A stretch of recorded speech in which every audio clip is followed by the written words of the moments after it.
Both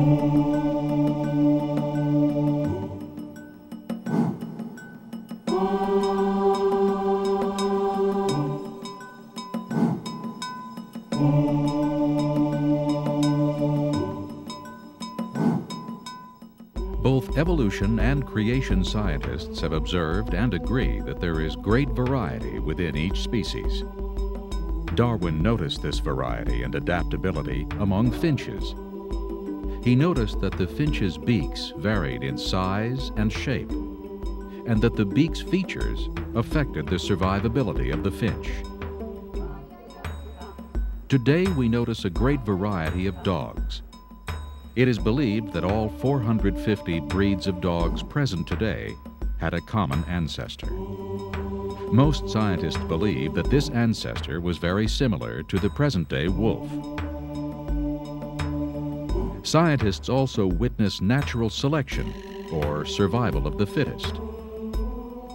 Evolutionists and creationists agree that those animals that are the strongest, healthiest, or most adaptive to their environment are more likely to survive and go on to reproduce. The weaker animals, which are unable to adapt, are less likely to survive.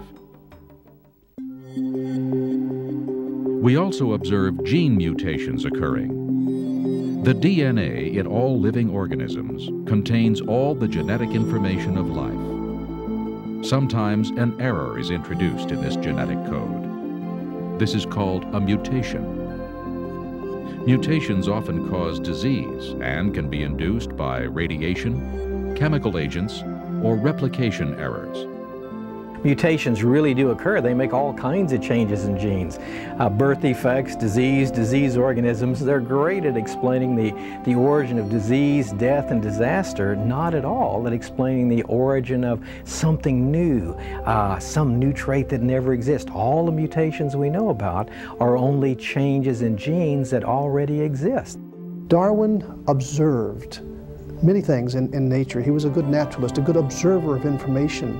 What he saw was various plants and animals altering somewhat through adaptation, through variation. He saw them change. We never see one basic type of something changing into something else. That has never been observed in science or in genetics. It just has never been observed. What we see is variety. Variety happens, adaptation happens, evolution doesn't happen. Mutations, natural selection, adaptation. These are some of the observations that both evolutionists and creationists agree upon. But in spite of the agreements, there are substantial differences. And so the debate rages on. I mean, you have such a wide variety of life. And I don't think it's possible for one person, I mean, no matter how powerful he might be, to just snap his fingers and create life. It has to come out naturally over millions of years, probably. I don't believe in the theory of evolution.